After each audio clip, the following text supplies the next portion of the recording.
Well, welcome and thank you for joining us today for our workshop on empowerment. Empowerment is quite a buzzword these days, and we use it a lot here at Plant with Purpose. Today we want to unpack this concept a bit for you, talk about how our partners live it out in the field, apply that same concept to our own lives, and ultimately support each other in building our own legacies. I'm Kirsty. I'm our Communications and Events Specialist here at Plant with Purpose. I first met our CEO, Scott Sabin, back my freshman year of college when he shared with my biology class. When he talked about the Plant with Purpose model, it just clicked and everything made sense for me. I've been growing personally and professionally alongside Plant with Purpose ever since, and I'm honored to be a part of our global family. I'm here today with Doug Satry, our Director of Strategic Partnerships, and John Steele, our Board Chair. Would you both mind briefly introducing yourselves? Thanks, Kirsty. My name is Doug Satry, and I have been part of the Plant with Purpose family for about 12 years now, almost 13 years as the Director of Strategic Partnerships, and have been very blessed during that time to see our programs grow and expand, and just the wonderful changes that have happened in our lives and the lives of our partners, and really happy to talk about that and the subject of empowerment today. And my name is John Steele. I'm a Minnesotan, and my wife and I, Gail, retired to here in San Diego in 2003, casting about for something to do. Through our church, found Plant with Purpose, and have been engaged one way or another ever since then with Plant with Purpose, either on mission trips or serving on the board. And today I'm humbled and honored to be the chair of the Plant with Purpose board. Well, thank you. Our global partners have been investing in their families, their farms, and their communities for over 35 years. Each of us have had the opportunity of traveling to the field to meet empowered people who are working hard amidst challenges and who are transforming their communities. Over these 35 years, Plant with Purpose has learned a lot, and this has really shaped our principles as an organization, ideals that our partners live out every single day. What we hope to do today is unpack this concept a bit for you, talk about how we see it lived out in the field, and then apply that concept to our own lives. Doug and John, you've both been a part of Plant with Purpose through years of learning, adapting, and growing. I have a number of questions for you that are going to lead us through our discussion today.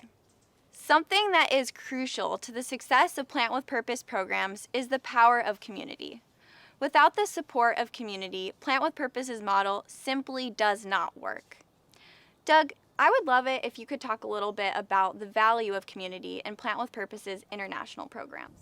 Yeah, I'm happy to do that, Kirsty. And you know, many times people, they hear about our work and some of the very challenging places that we work, countries like Haiti and other places where we hear so much about the problems that are happening. And the question comes up, well, where do you even start? Or how do you begin to build relationships or to make a difference in communities that are in such great need?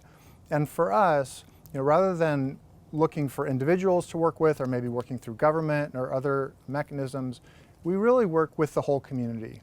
And one of the tools that we've developed over time is called a Village Savings and Loan Association, which is a microfinance system where people gather together and they save their own money and they make it available in loans to each other. And then there's a variety of training, agricultural training and reforestation training and other things that happen through that.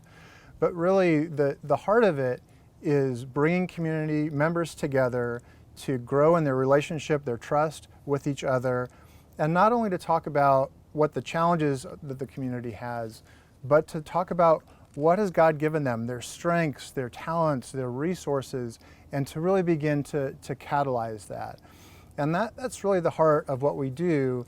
And as we do that over time, what we see is people moving from a sense of feeling like they don't have enough, or they're poor, or they need to look outside the community for help, to recognizing and realizing how much God has given them and all the opportunities that they have to better themselves, to strengthen their community, their family, and even the entire watershed surrounding that area. So that sense of empowerment and transformation It really begins with relationships, and then from the relationships moves on to the specific projects that we address alongside community members. Well, thank you, Doug. And I mean, I've never witnessed the power of community more than when traveling to our partnering communities.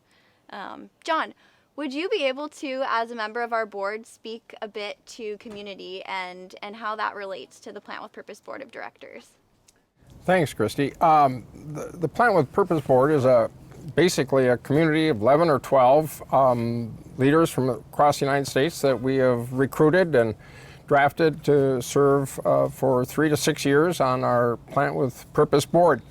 We basically have 5 responsibilities as a board to live into our obligation as a board community and serve the greater community of Plant with Purpose. First, we have to focus on keeping true to the mission and vision of Plant with Purpose. We spend a lot of time on that, and we try to bring clarity and precision as we try to live into the mission and vision. Second, we've been incredibly successful in having the right CEO, the right staff leader of the organization in Scott Sabin, to provide for over 30 years very inspiring leadership to Plant with Purpose.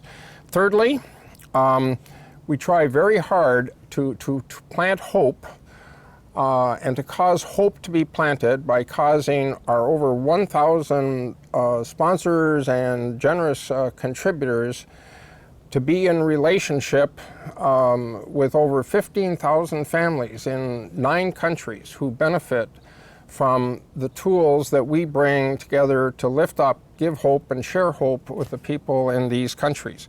Planting trees and reforestation of watersheds, creating, like Doug said, the village savings and loans, and bringing our faith into this oleo of goods and services that we bring to our clients. Lastly, it's all about us in community, enabling the community of participants inside of Plant with Purpose, the USA staff, the boards in the 9 countries that we serve, the 200 people on staff in the countries we serve, enabling them, teaching them, sharing with them, trusting them, and empowering them to live into the mission and vision of Plant with Purpose. Well, thank you, John, and thank you for your role on our board. You know, the board just supports and encourages our entire staff.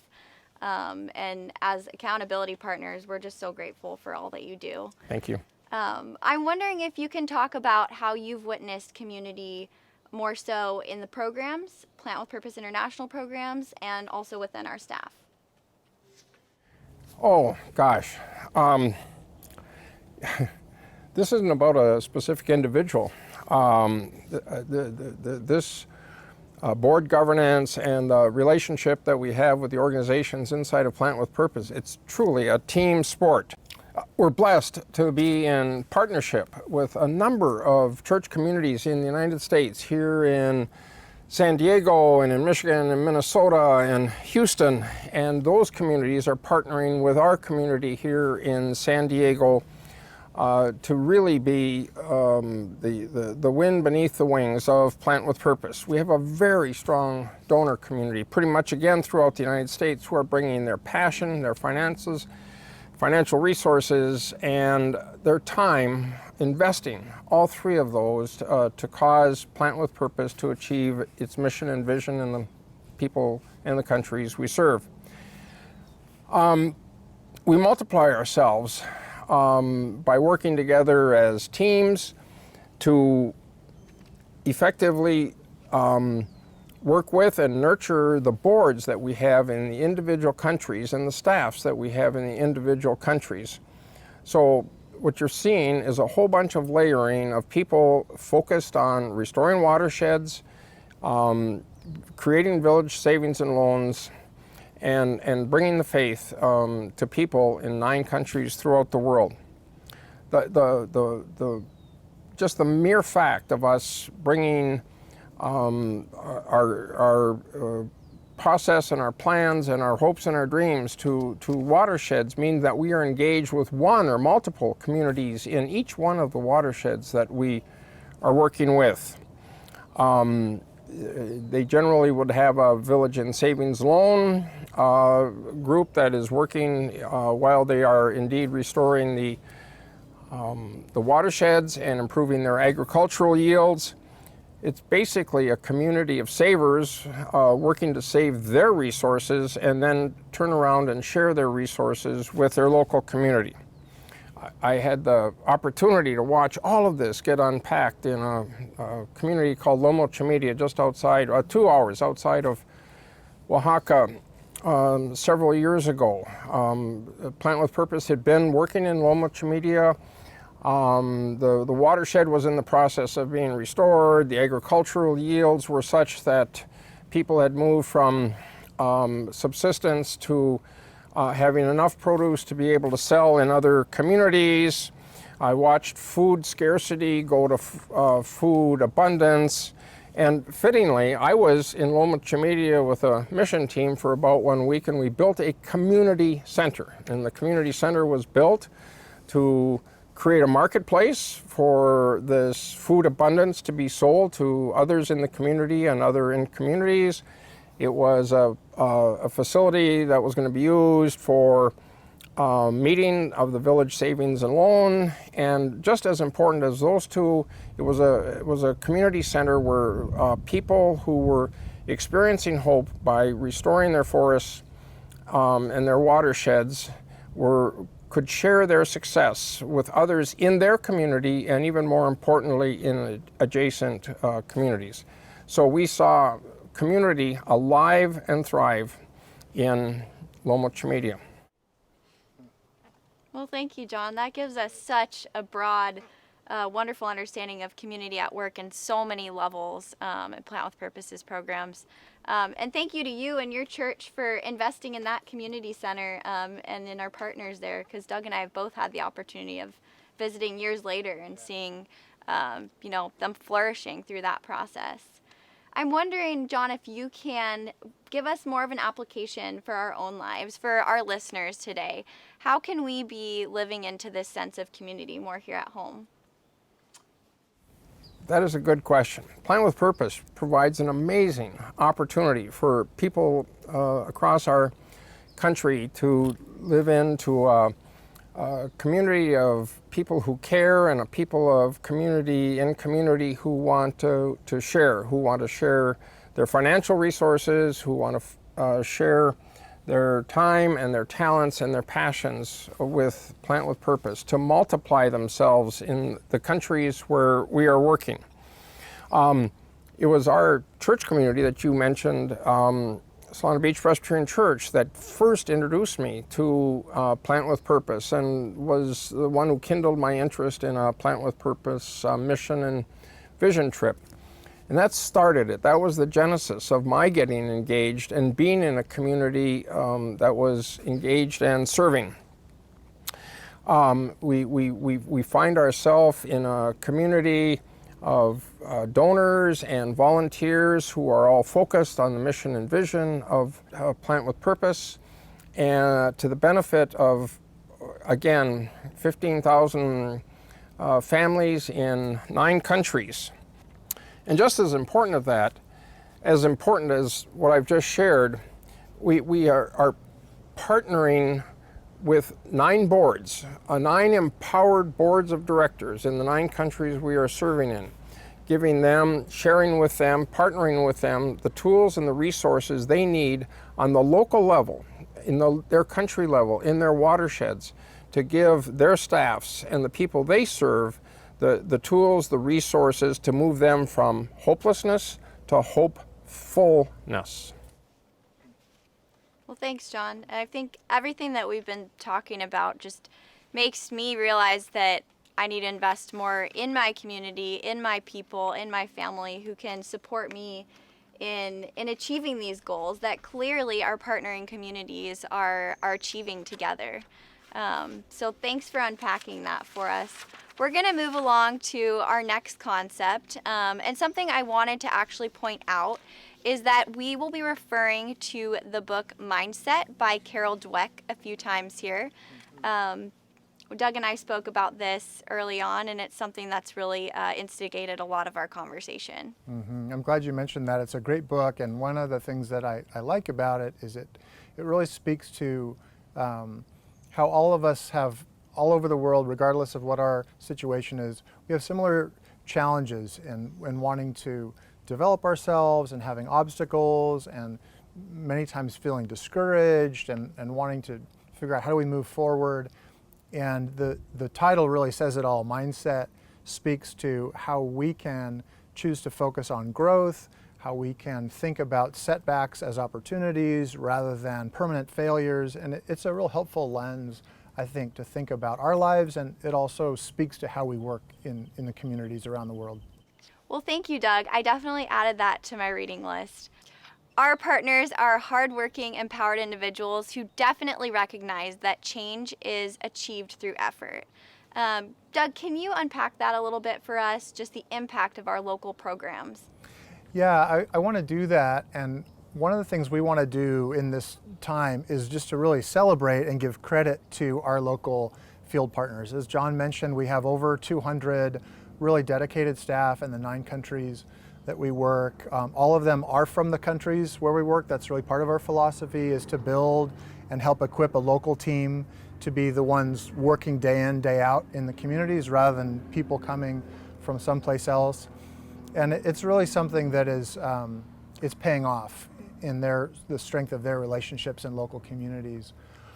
All of our staff have expertise in their various areas of work, so whether that's agriculture or environment, or economic development, working with the savings groups, or discipleship and spiritual renewal, working with churches. So there's a real high degree of professionalism and a commitment to investing in the professional growth of our staff. So they're not just good-hearted volunteers. They're professionals who are really growing in their competence and capacity to do their jobs.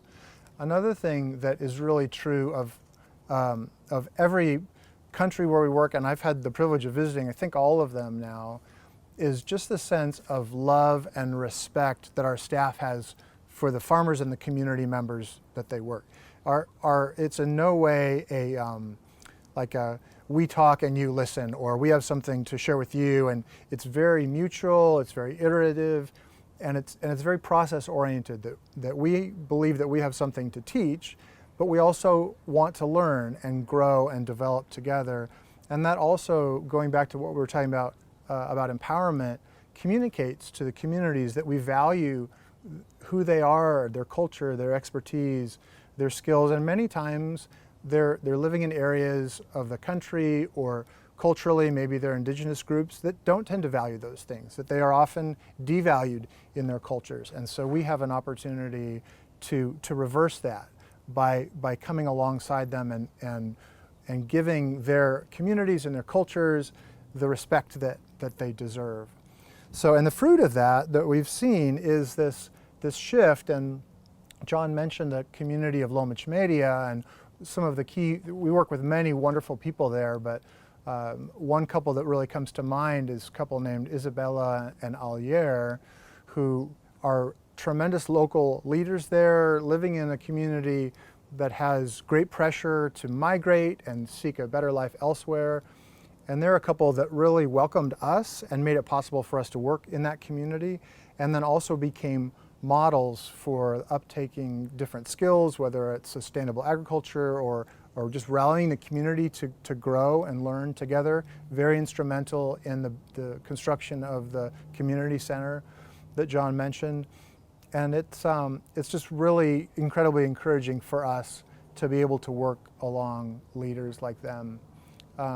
Just to share a couple other stories that come to mind in terms of this change of mindset that we talked about. One is from Oaxaca, when I was on a visit there about 2 years ago, and talking to a farmer who had planted these trees, who were pine trees that were maybe 40, 50 feet high, and he was just very from his heart saying, these trees are not for me, they're for my children and grandchildren, knowing that they would benefit from the trees in a way that would long outlive his role in the community.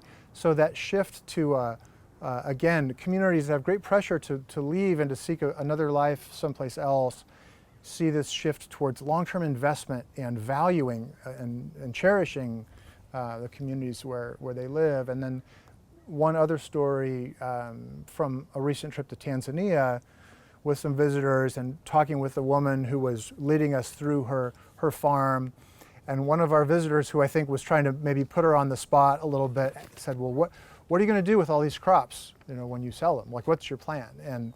And she said, just without missing a beat, well, I have this piece of land I've had my eye on, and so I'm going to sell my crops and use that to invest in this piece of land. And that's the kind of mentality and mindset that we see developing in the communities where we work, moving from this sense of subsistence and a sense of scarcity to a sense of abundance and long-term investment. And it's exciting. It's really exciting to see that. And that's just two of hundreds of stories that could be told from our partners around the world. Well, thank you, Doug. I'm so glad you brought up Alier and Isabella, because we've actually all had the pleasure of meeting. What a wonderful couple, and so inspiring. And you're speaking about excitement, and we've been talking about Mexico. We're just incredibly excited. Our Mexico program has grown now from working in Oaxaca to Chiapas and now to Puebla, an entire new region. And they're doubling the amount of savings groups that they're working with. And this is just, just this idea of change through effort just being lived out. Incredibly exciting. John, I'm wondering if you would be able to, bring this back for us and talk about change through effort, how we can apply this to our own lives. Oh, we see that happening in Plant with Purpose. We see effort, we see hard work, and we see empowerment, and we see all of it coming together and manifesting itself, especially in a large group of very dedicated and committed donors who are sharing their money, they're sharing their time, they're sharing their passion, and they're sharing their faith.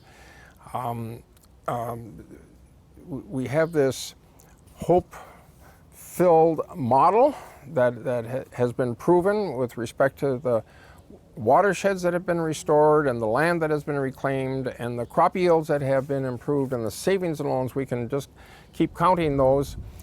But all of that, none of that, comes without an awful lot of hard work by the people that are living, the empowered people that are living right in those communities and living day to day with the weather conditions and the agricultural conditions and even the political conditions in the countries that we are serving.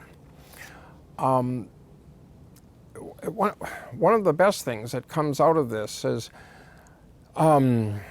empowerment and hard work is the sustaining model that it has after we graduate a community. We don't go in and just build a house or give them a bag of seed and move on.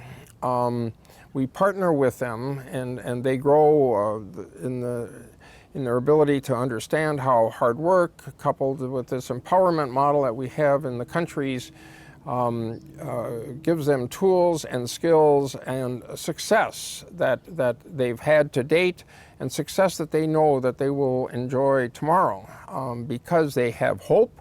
They know what hard work yields, and they are living into they have empowered themselves to have a hope-filled future because of the gifts that we have brought them and shared with them and nurtured with them through Plant with Purpose. What a wonderful effort that they're making, and it's just such a pleasure to get to celebrate that. I remember, Doug, when we were first talking about some of the principles in this book, you brought up parenting and how you can choose to celebrate a child for the immense effort that they put into something, regardless of the outcome, or you can celebrate merely just the achievement. And I think back on, practicing violin, had my parents praised me for my violin skills, it would have been kind of off because I was not very impressive. But they praised me for practicing, and that was something that I learned growing up, and that our partners are definitely learning. Plant with Purpose partners are exhibiting a mindset of growth, and we witness this when they start moving from thinking about today, about feeding their children, about clothing their children, to thinking about their dreams, their hopes for the future, what generations are going to look like in their community afterwards. Doug, can you speak a bit to some of the dreams that our partners are achieving? Yeah, what you said about generational hopefulness, I think really captures a lot of it. And one of the exciting changes that we see in every country where we work is the ability for our partners to send their kids to school, and especially the girls who are most likely to be forced to drop out of school. And so we've seen across the board about a 50% increase in girls' ability to attend middle school and high school, because that's the age where they tend to drop out. And then many, many stories as well of the ability to attend university or to seek further job training. And that's something that every parent hopes for their children, but many farmers previously living in more subsistence level almost didn't dare to hope for. So that's an incredible investment that we see. Another one that has been mentioned is the ability to buy land or to invest in their homes. All these things that just provide a greater sense of security and resilience as they think about a long-term future. A couple more really exciting examples. We haven't talked as much about the role of the local church in the communities where we serve, but the local church is very critical, and we work very, very deliberately with churches to equip them to better serve and reach out to their communities. And that's something where we also see farming families becoming more active in serving the church, and maybe fixing a church building that really needs to be restored, or just investing in the church community as a real vital expression of their faith and of their hope that is grounded in Christ and in the community. A final thing that really comes to mind, John mentioned earlier, watershed restoration, and that's an investment that we're really excited to see, that farmers, as the land begins to be healed and as they begin to recognize how that benefits them, that vision grows and expands to the entire watershed, and that sense of environmental stewardship that's grounded in our faith, the valuing of the plants and the animals and the surrounding ecology is something that they want to invest in, both for their own well-being, but also because we believe that God loves the world that He's made, and that there is a spiritual investment that happens when we take care of the world around us. So those are just some of the investments that we see in the communities where we work. And that two words that stuck out to me, Doug, were hope and faith. And I remember we were speaking about Ollier earlier, but I've traveled to the field and met Ollier, and something that he said was that, his community, they have their land, they have water, they have each other, and he's not afraid of anything. And that really stuck with me, this confidence that our partners have in themselves, but also in God, that just frees you up to be fearless. And their future. The confidence that they have, that they can look boldly into a hope-filled future. They have gifted themselves with that feeling by the hard work and the empowerment that they built into their community and their living systems over the last so many years. And obviously we're looking to see that get duplicated and replicated. Speaking of the future, the board, we spend a lot of time talking about the future. Things are very healthy inside of Plant with Purpose and in the governance at Plant with Purpose. And so we can dedicate a lot of our time dreaming and talking and discussing and trying to address the future. The board, the USA board, with directors from the 9 countries and the staff here in the United States spent a considerable amount of time last year putting together our 5-year strategic plan calling Thrive 25. We were standing on the success of over the last 5 or 6 years doubling in size, and it's easy to look into the future and dreaming about doubling again in size over the next 5 years. And thank you to our generous supporters, those people, again, I keep saying it, the people who have donated their financial resources, their time, and their passion for Plant with Purpose. They're the ones that inspire us to think big and to dream big and to cast a vision and Thrive 25 that serves in more countries and serves a lot more people. You know, it's not about our size. It isn't about the fact that we doubled in size in the last 5 or 6 years and hope to redouble in size over the next 5 to 6 years. That is only the result of the hope building, the hopefulness that has been created through the hard work and the empowerment that has been lived into and enjoyed by the people in the countries we serve. The table is set for Plant with Purpose and for all the people, our donors and the people we serve in the countries we partner with in the countries. The best is yet to come. Thanks, John. Plant with Purpose partners are making tremendous impact. But those steps start very, very small. You know, it's a backyard garden. It's a new farming technique. It's a small investment in a savings group. But these grassroots efforts are leading to massive impact. Doug, I'm wondering if you can just share a little bit about some of these small changes and just small techniques that our farmers are employing that are really, really showing results. Yeah, you know, you're absolutely right. And as we think about the scope of environmental problems or global poverty, it's tempting to think that we need to have massive solutions or big programs, but really the key is to start small. And so one of the things that comes to mind is something as simple as helping farmers have chickens as an additional source of income and a source of nutrition for their families. Or you mentioned backyard garden, things that make an immediate short-term impact in improving people's lives and provide a little bit of space for them to look at the larger challenges that they face. The savings groups are also a good example of this, that start small. When people join a savings group, it's very common for them, and they decide how much they can afford to save. It's very common for them to decide to save 50 cents a week or $1 a week, or sometimes even less than that. And it doesn't seem like much, but over time, as they combine their savings with, and they make small cutbacks, maybe, don't buy that lottery ticket or don't buy that soft drink, and they invest, those small changes multiply over time and help them grow the capital that they need to make larger investments. It's just like our own lives. Sometimes we get overwhelmed with large challenges, whether they're financial challenges or health or relationships.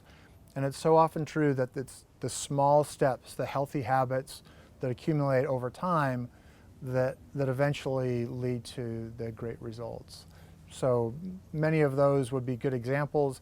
And then further down the line, those small steps as families accumulate savings and resources lead to larger farms, better homes, college or high school education for their children. But the key is starting small, encouraging each other, and then just to be disciplined and to keep going. Thanks, Doug. You're talking about these big impacts and these milestones that families are able to achieve, but the most exciting stories coming back from the fields are the ones of generosity, of families that are, taking of what they have and giving back.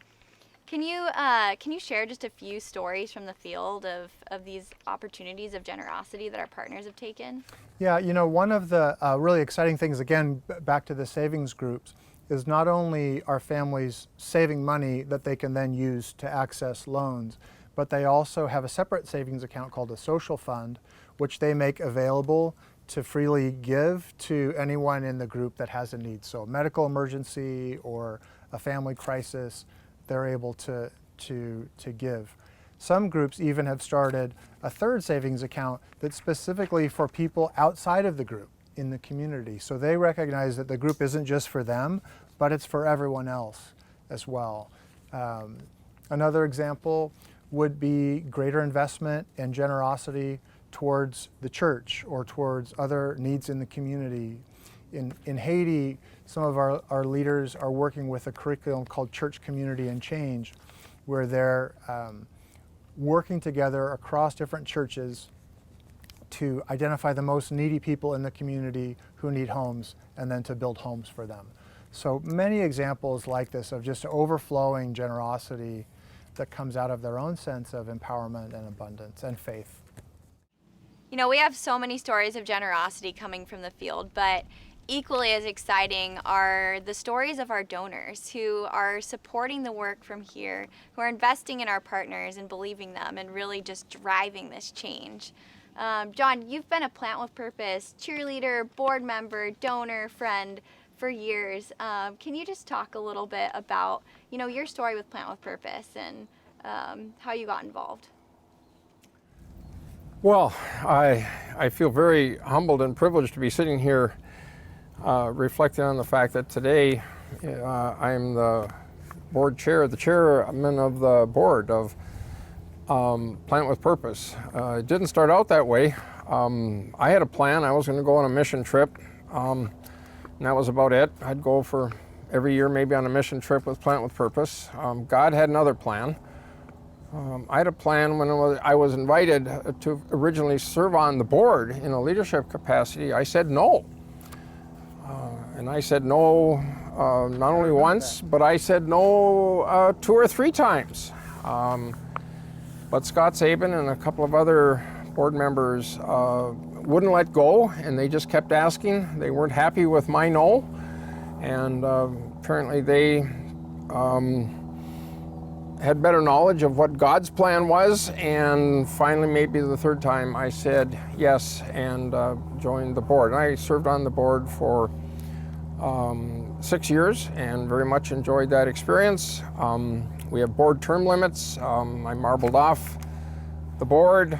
I was debating or discussing with myself whether or not there was another board service term in me, and God again had a plan, and I was called and invited by the then sitting board to not only return to the board but to return as the board chair. I was very humbled by that opportunity to serve. It's we have an amazing team, an amazing organization, and it's a winning organization.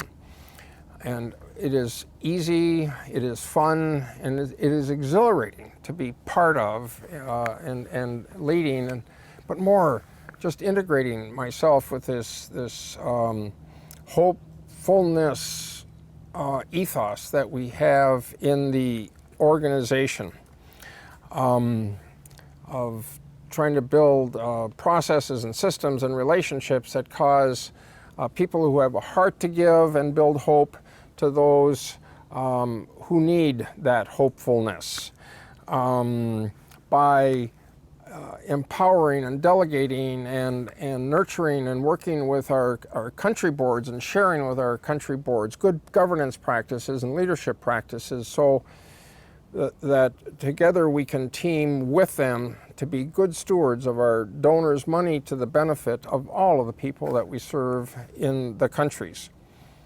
And then when you're on a team and you're having a winning season, you've doubled in size over the last 5 or 6 years, and the dream is to redouble in size over the next 5 years, and we have every reason to believe that that is going to happen.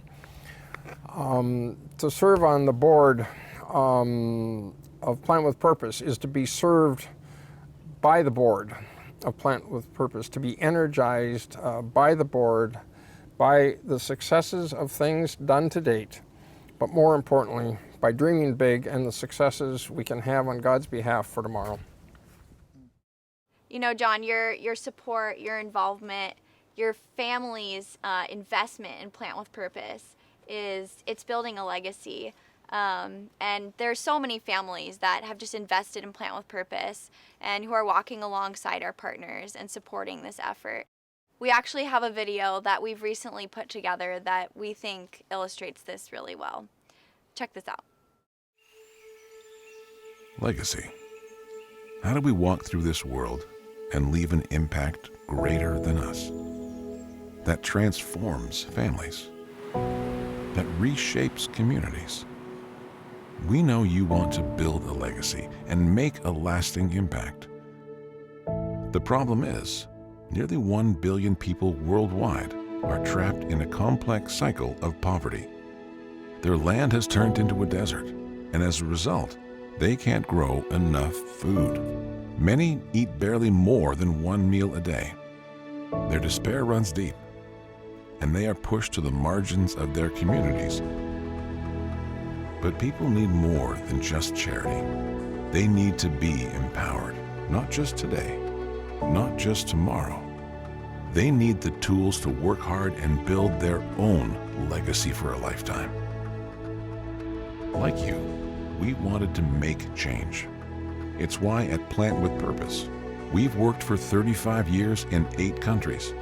Through deeply rooted local partnerships, we developed a proven model of sustainable agricultural practices, economic empowerment, and spiritual discipleship. Here's how we do it.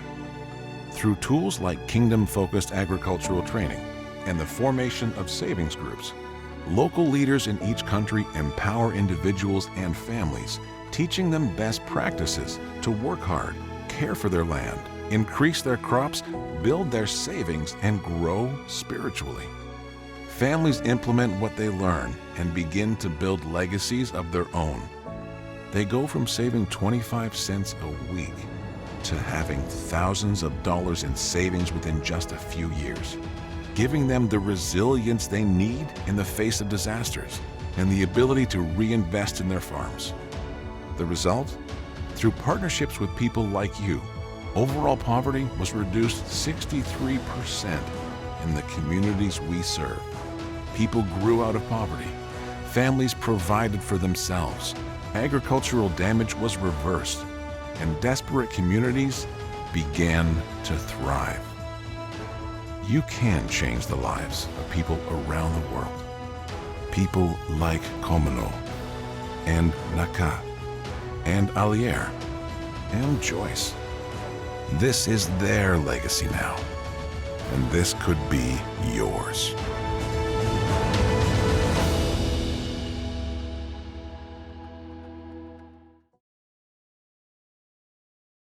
Did you see the hopefulness that was embodied in that video that you just watched?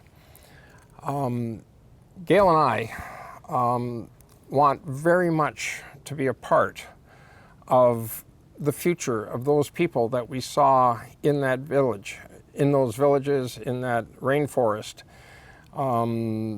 We want to partner with them. We want to partner with their children.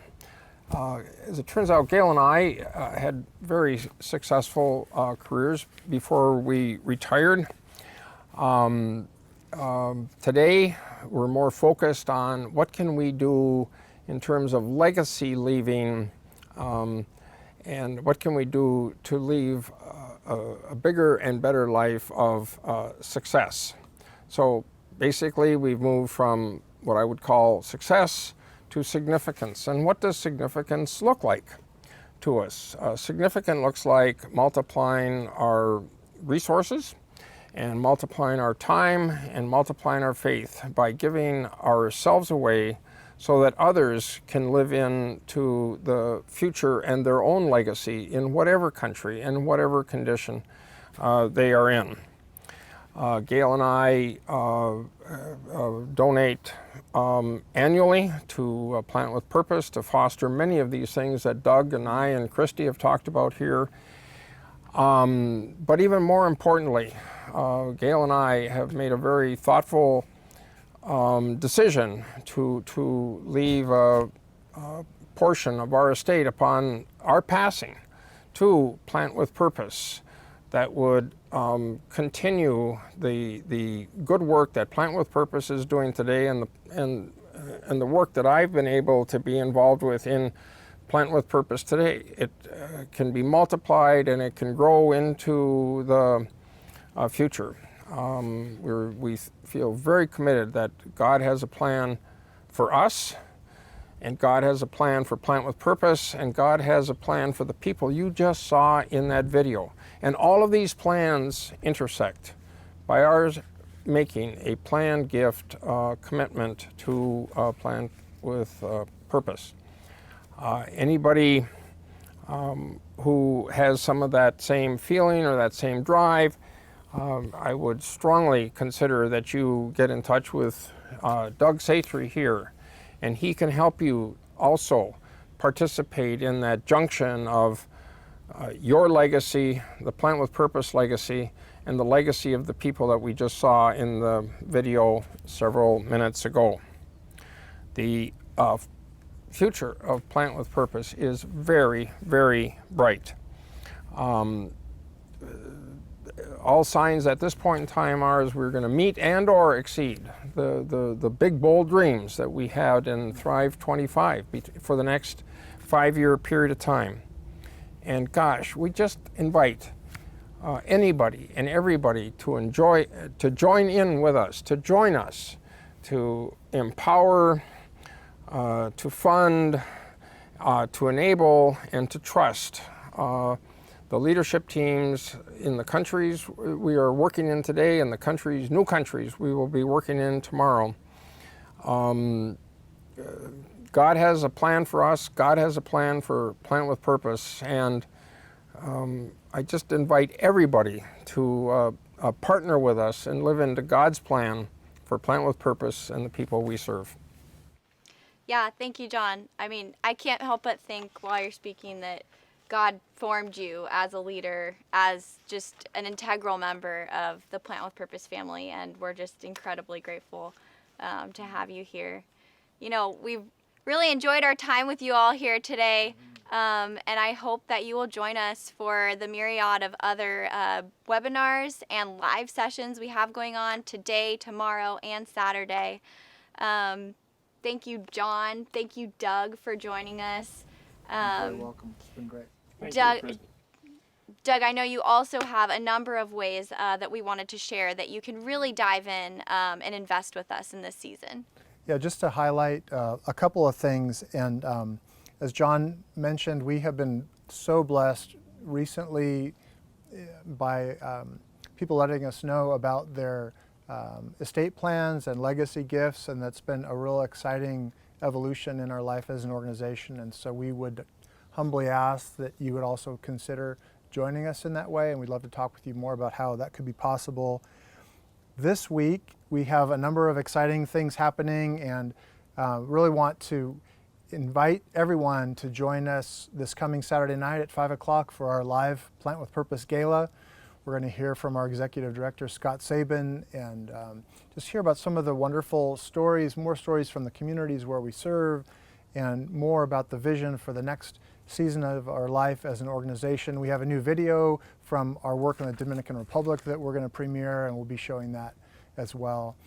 And then before that, today at 1 o'clock live, we're going to have a session with our African leadership, and we would love to have you join us to hear from them and do Q&A. Really, really exciting things happening through our programs in that part of the world, and we would love to have you join us for that. Thanks, Doug. So don't go away. Thank you both for joining us today. Thank you all for joining us today. Thank you for the ways that you support Plant with Purpose, that you encourage our partners. We hope that you've been encouraged and empowered today as well.